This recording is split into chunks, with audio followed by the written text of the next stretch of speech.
Music by Riya studio Khagaria.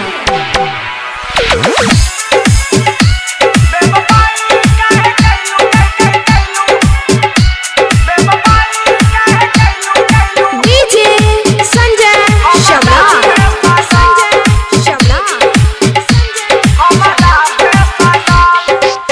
हमरा के छोड़ी काहे गइलू ससुरारिया, बदनाम कर दियलू पूरे खगड़िया। हमरा के छोड़ी काहे गइलू ससुरारिया, बदनाम कर दियलू पूरे खगड़िया।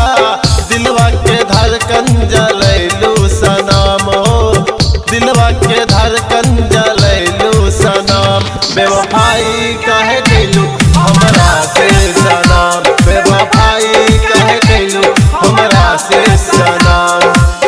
हमरा के छोड़ी काहे गइलू ससुरारिया, बदनाम कर दियलू पूरे खगड़िया। दिलवा के धड़कन जलैलू सनम हो, दिलवा के धड़कन जलैलू सनम। बेवफाई काहे कैलू हमरा से सनम, बेवफाई काहे कैलू हमरा से सनम।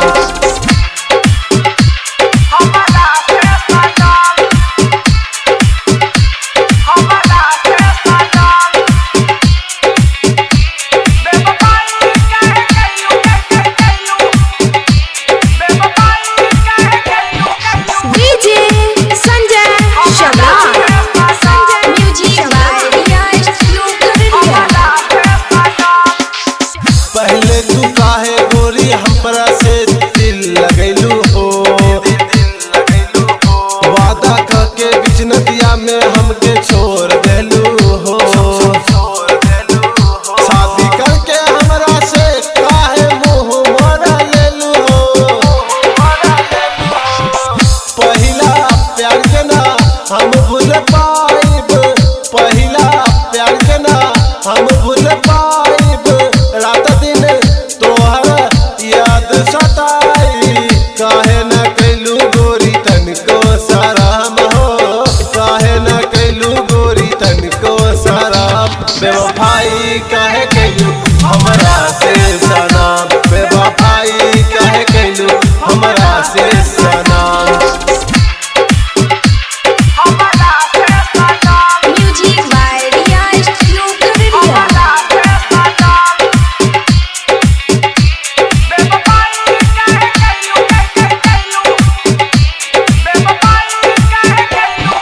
डीजे संजय शमला।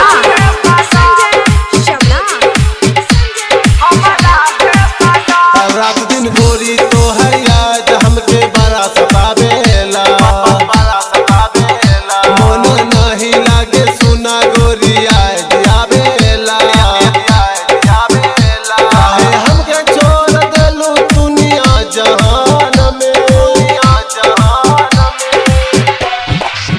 समझ ना आवे हमके काहे भूल गइलू, समझ ना आवे हमके काहे भूल गइलू। चोनल पियासी के फिकर न करलू, कैसे भराई दिल के जखम हो, कैसे भराई दिल के जखम। बेवफाई काहे कैलू हमरा से सनम, बेवफाई काहे कैलू हमरा से सनम। हमरा के छोड़ी काहे गइलू ससुरारिया, बदनाम कर दियलू पूरे खगड़िया। दिलवा के धड़कन जलैलू सनम हो, दिलवा के धड़कन जलैलू सनम। बेवफाई काहे कैलू हमरा